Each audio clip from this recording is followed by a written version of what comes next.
Auzu billahi minash shaitanir rajim. Bismillahir rahmanir rahim. Assalamu alaikum, dear students.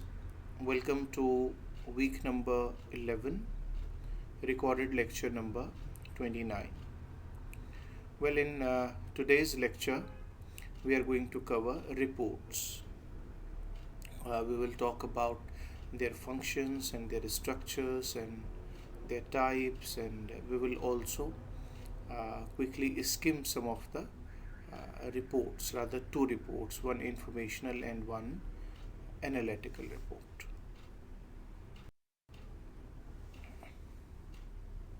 Well, first let's try to understand importance of reports, especially from the workplace perspective.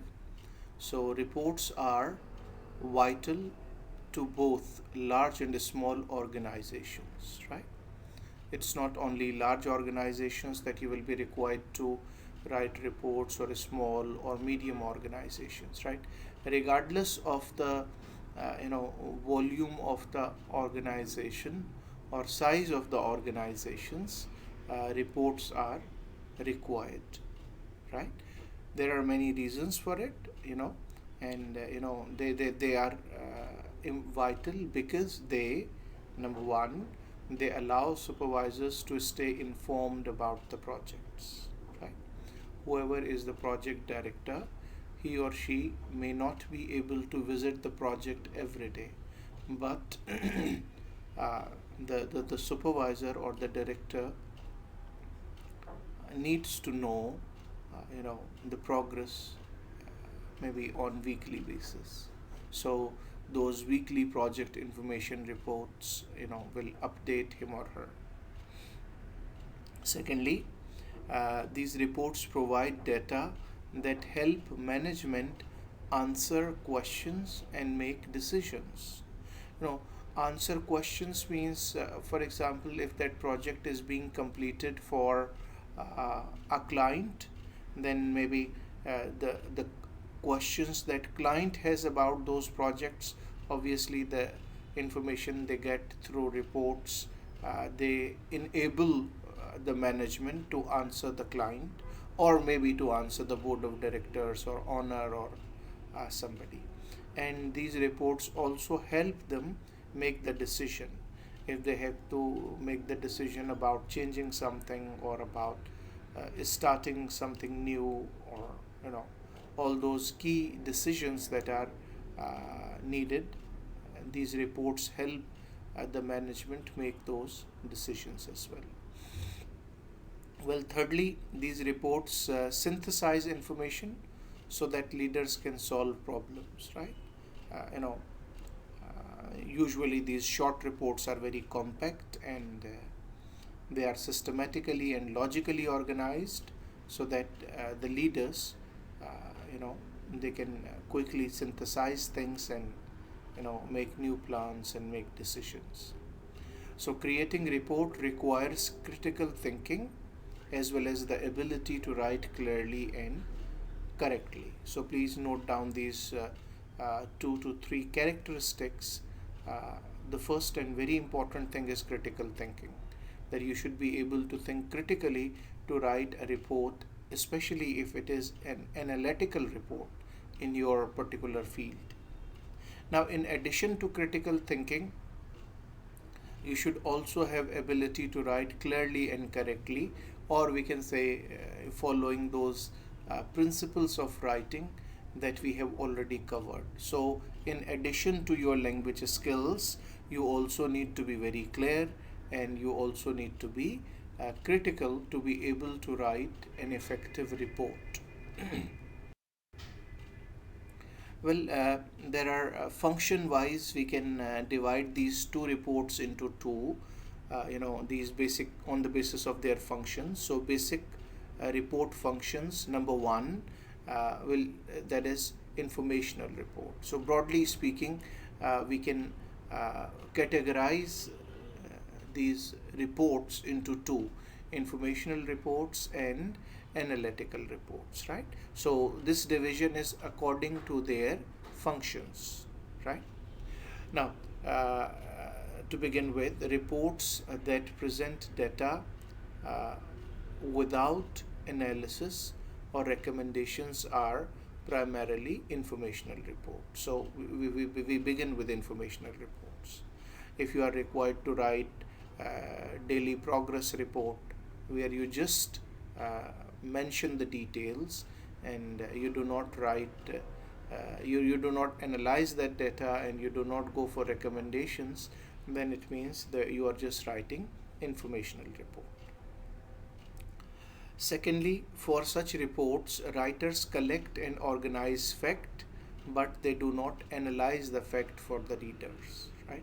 For example, uh, if it requires a statistical analysis, suppose let's take a simple example. Suppose a survey report, like a researcher carries out survey about say COVID-19 fear among people, suppose, right? And that survey was collected with the help of a Google form, and it had, say, 5 questions which had multiple options, like they are too much afraid of COVID 19, or they are not afraid, or they are not sure whether they are afraid or not, something like that, right?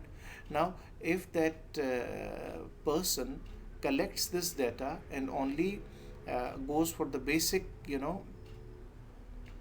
uh, only notes down that how many people, what percentage of people are,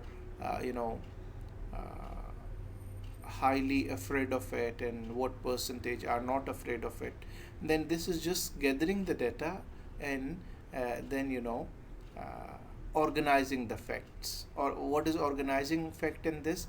That, for example, one heading is that those who are afraid of COVID-19, say 20%. Those who are not afraid of 19, say 60%. And those who are not sure whether there is COVID or not, again 20%. So this is how 100% is available. But this has not been analyzed, like no test has been used. For example, common tests can be, no correlation test was performed, no regression was performed, or no t test or z test was applied.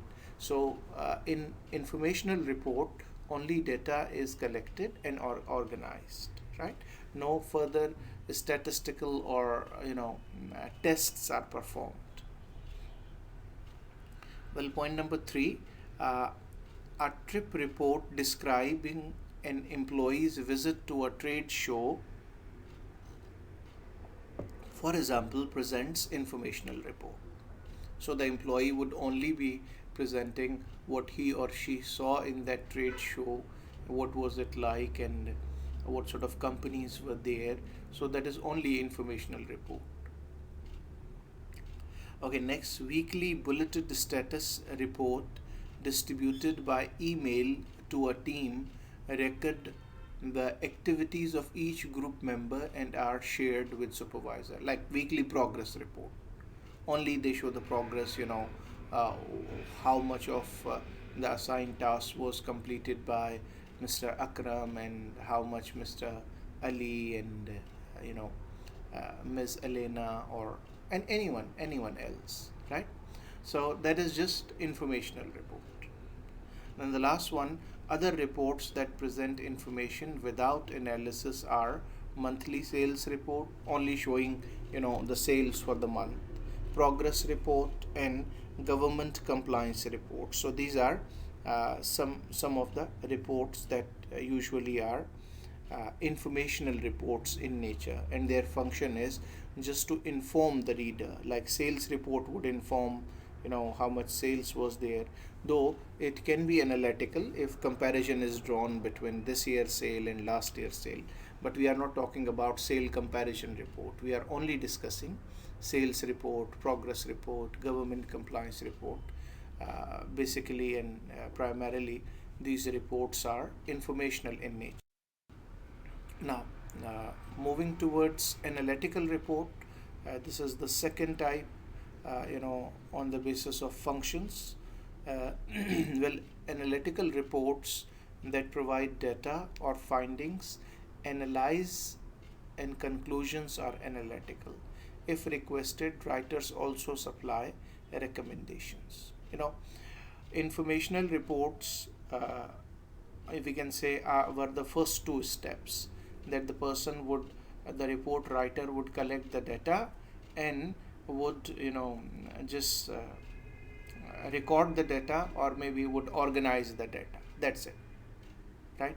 Whereas on the contrary, in analytical report, rather it is 2 3 steps ahead.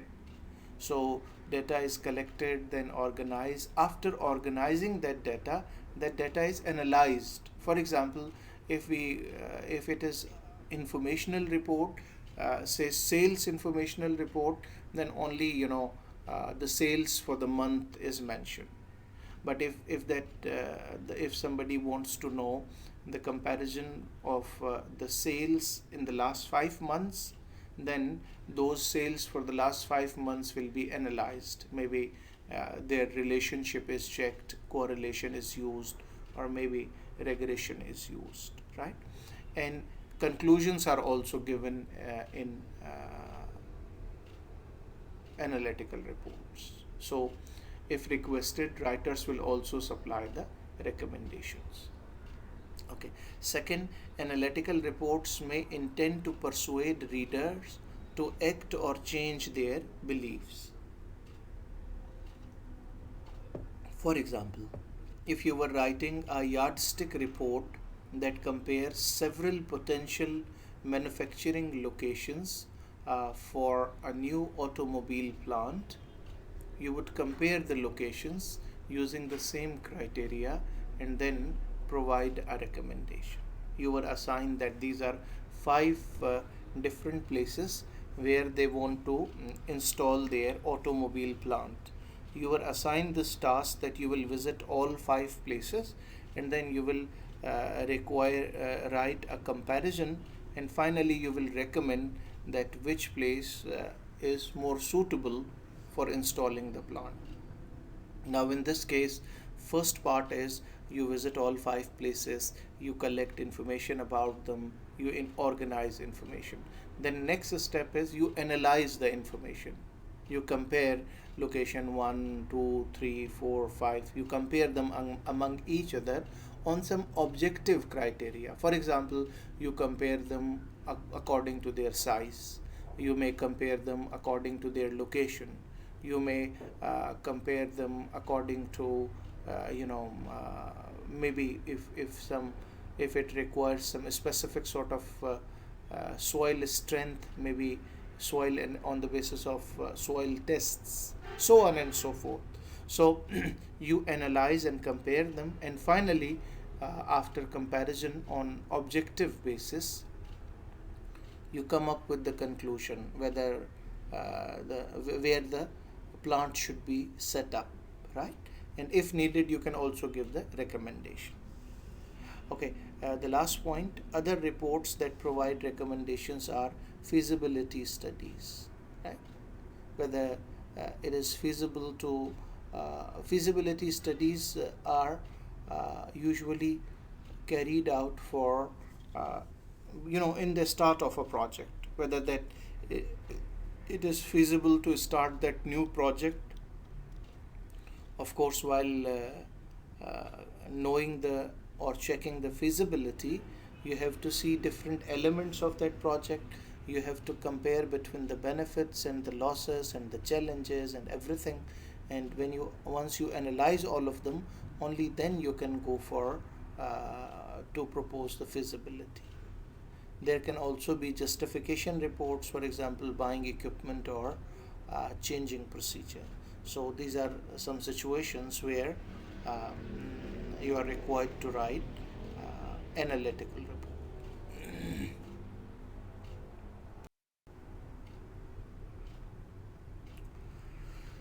Okay. So as we have already discussed for letters and emails and memos also, that for writing your letter, email, or memo, you can apply direct strategy or indirect strategy. So same is applicable to reports also. There is some difference between direct and indirect strategy for a report and direct and indirect strategy for letter, email or memo. So today our focus is using direct and indirect strategy for writing a report, an informational report or an analytical report. So this audience analysis and report organization, we have direct strategy. We can see this red colored. The relevant things to direct strategy are in red, and indirect strategy are in blue. So let's begin with direct strategy first. Well, if readers are informed, they already know about the project or about the area on which you are writing a report, then you should go for direct strategy. If readers are eager to have result first, then again direct strategy would be preferred. If readers are supportive, they support your ideas and they support the project, again you will go for direct strategy. Now within direct strategy, you can have direct strategy for both informational report and you for analytical report. Now let's see, if you have direct strategy for informational report, then broadly speaking, you will be having these three headings. You can start with introduction or background of that project for which you are writing the report. Then secondly, you can discuss facts and findings of the reports, that you are going to, the facts that you are going to collect or the information that you are going to gather. So you will discuss those facts and finding, and at the end you will go for summary for the reader. Now if it is analytical report and if you want to use direct strategy, then in analytical report, the first thing remains same, introduction or problem. Then second, in analytical report we start with conclusion and recommendation, that is the second heading, right? After that we have facts and finding, and finally we have discussion and analysis. We do not require summary in uh, informational report, or sorry, analytical report. So for analytical report there are four proposed headings, right? Now there can be many subheadings, like introduction or problem can have one or two subheadings if the report is lengthy. If the report is short, then there may not be any heading. Like conclusion and recommendations, usually a heading will not be required, a subheading will not be required. Same is the case for facts and finding, and the last one is discussion and analysis. Perhaps things will be clearer when we have a look at some model reports. We will be having a look at them, in upcoming slides. Okay, now moving towards indirect strategy. You should use indirect strategy if your readers need to be educated, like they do not know much about your project or the area on which you are going to write a report, then you should go for indirect strategy. If your readers need to be persuaded, like your readers are not convinced or they may not agree, you think that your readers are not going to agree with your report or the findings of your report, then you should go for indirect strategy. Third thing, if readers may be disappointed or hostile, that the information or the analysis that your report is going to present, that can disappoint your reader or that can make your readers hostile, under these three conditions, you should select indirect strategy. Now, indirect strategy, at least according to this book Kafi, is suggested only for analytical report, because in informational report there is not going to be anything that can disappoint. It's only information, right? But in analytical reports, of course, your analysis or conclusion can be disappointing for the reader, you know. So that's why you should go for uh, indirect strategy in this case. Like in indirect strategy, the first heading remains the same, introduction and problem. Second, you go for finding, facts and finding. Third, you go for discussion and analysis. And last, you go for conclusion and recommendation. If you just see, this conclusion and recommendation heading has been made the last heading, whereas in analytical report indirect strategy, this was the second heading. So if you know that your audience needs to be persuaded or they will get disappointed, and if you think that the conclusion or recommendations are some negative, they are not according to expectations of the audience, then you can use indirect strategy for writing analytical report. Okay, well, now let's have a look at this short report. That this is short informational report, and uh, it has been, letter format has been used for this report.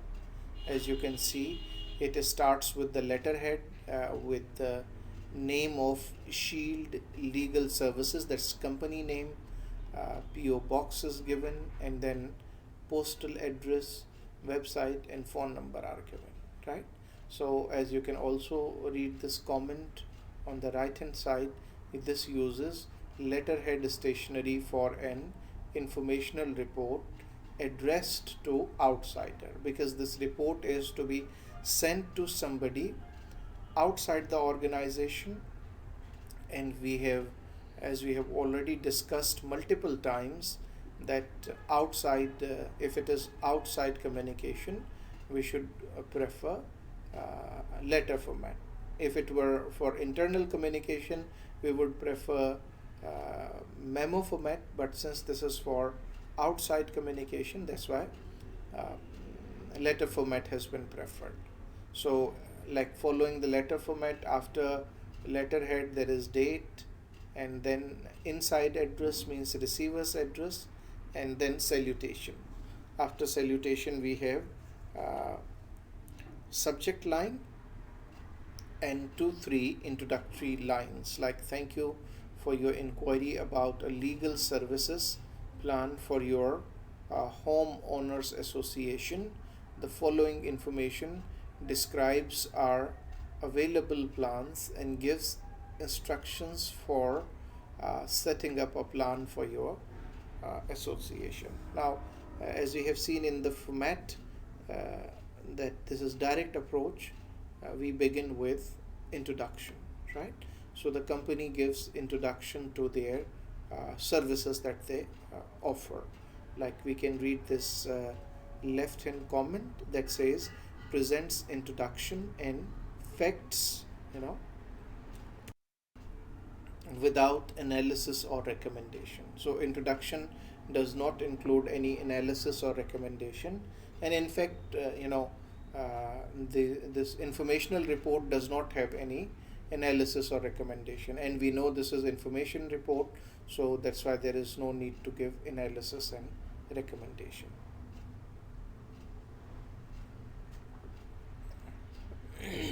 Then next heading in this report is determine what benefits your group needs, right?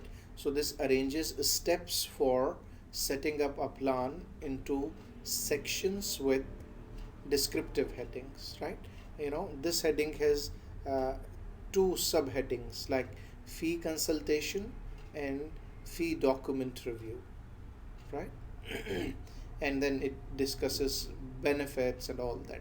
Obviously, the headings will vary according to the nature of the report. For example, if it is like a progress report, then subheadings will be, of course, relevant to the progress of the work.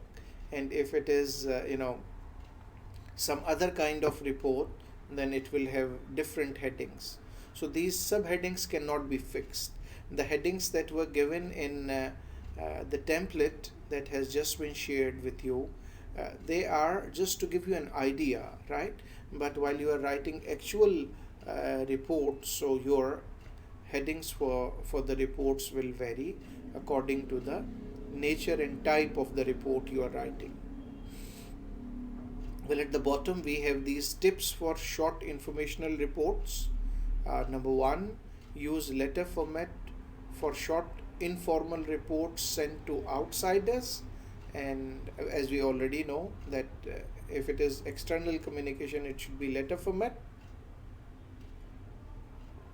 Secondly, organize the facts sections into logical divisions identified by consistent headings.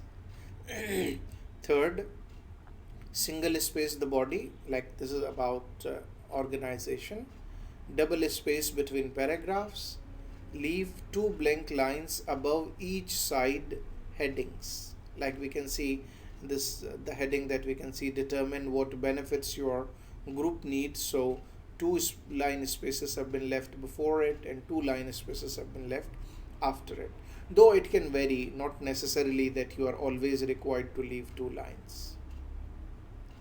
Create a side margin of 1 to 1.25 inches, like left and right margin, and add a second page heading if necessary, consisting of the addresser's name, the date, and the page number. Like if your report goes more than one page, then more than one pages, then your second and third pages should also have the header that includes addresser's name and date and the page number. As we can see, this is continuation of the previous report. Now this is second page, and on this second page at the top we have a name of the receiver, Ms. Eva Hammond, I believe. Then page 2 and date is mentioned, right? So identifies second page with the header, and you can include this all in a header, right? Then the next heading, as we have, it uses parallel headings for consistency and readability.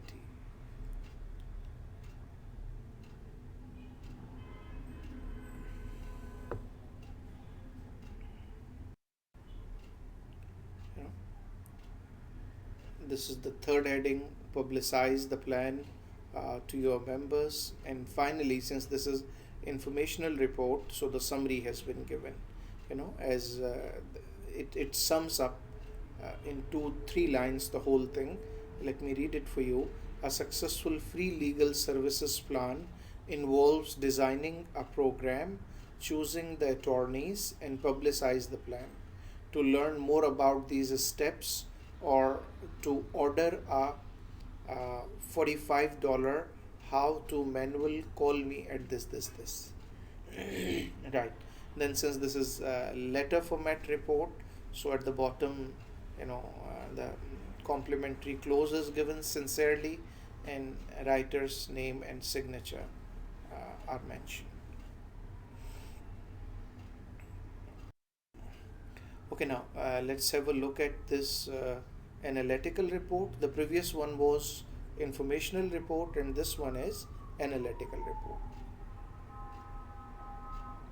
Since this is being written for internal communication, that's why memo format has been used for it. Like we begin with Diamond Environmental Incorporated, and then the mention internal inter-office memo, and according to memo format, to, date, from, subject they are given, and in front of from in front of typed name we can see handwritten initial as well, right? So since this is analytical report, and right after the first introduction paragraph, the first heading is recommendations, right? Because in analytical report, direct strategy, right after the brief introduction, recommendations are written, right? So as you can see, recommendations are presented here because this is direct pattern, and because in direct pattern readers prefer recommendation, and they are supportive for your report, and that's why it begins with the recommendation. And if you can see, recommendations are very clearly written, and they are arranged in bullet points. Remember, in reports you should include headings. You can also go for bullet points, you can also go for paragraphs.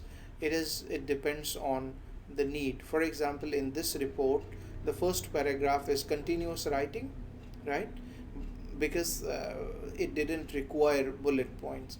Whereas to make the recommendation clearer, and to save readers time, they have been listed down in bullet points, or you can also use numbers if you want. Now this is the next heading, that is finding and analysis. Now this part discusses detailed findings. The above part recommendation had only three quick final recommendations. Now the detailed part is discussed in this findings and analysis. So I'm sure you will go through these whole reports and you would know the details that are given in it. So tips for short analytical report, like use memo format for most short, like 10 or fewer pages informal reports within organization. We already know that if that report is for internal communication, whether it's informational or analytical, we follow memo. And if it is for external communication, we follow letter format. For both, we can follow letter format for both informational and analytical report. Second point, leave side margins of 1 to 1.25 inches. Sign your initials on the from line. We know that because it's memo format. Use an informal conversational tone or style. You can, but it varies. Like in our cultural setting, in Pakistani cultural setting, usually formal language is kept even in short reports. So for direct analytical reports, put recommendation first. As we know, in direct strategy, recommendations are needed first, and for indirect informational report, put recommendations last, as we have already seen in the formats where we discussed both direct and indirect. Well, these are some report writing styles, right? Like appropriate use. If it is informal writing style, then your report should be short. Routine reports, in short and routine reports, you can become informal. Reports for familiar audience, and reports for non-controversial reports, and internal use reports, and internal announcements and invitation. For this, you can use informal writing style. Whereas for formal writing style, when you are writing a lengthy or formal report, you should use formal style and formal language.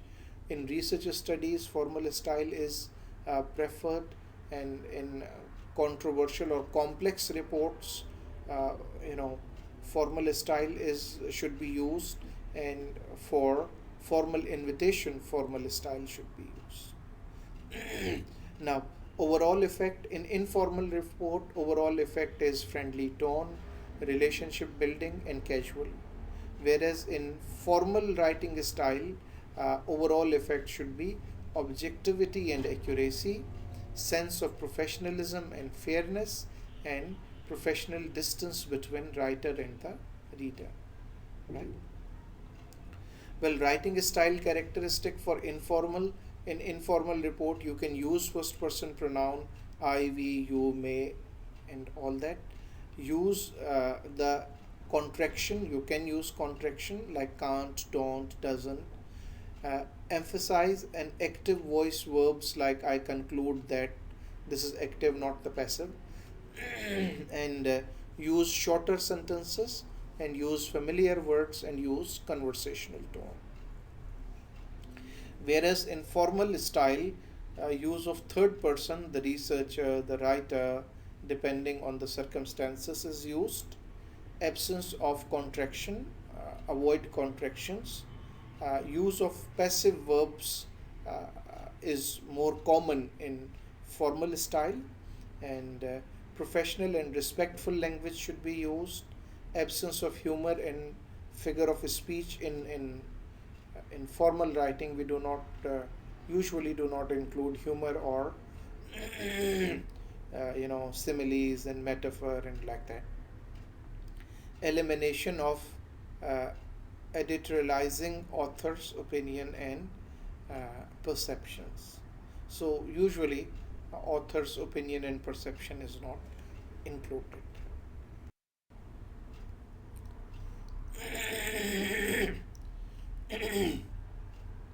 Well, this is the work plan for a formal report, and you can say work plan.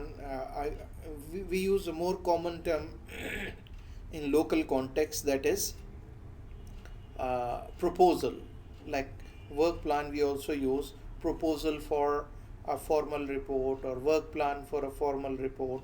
Like you may also be required to submit proposal for your final year project, right?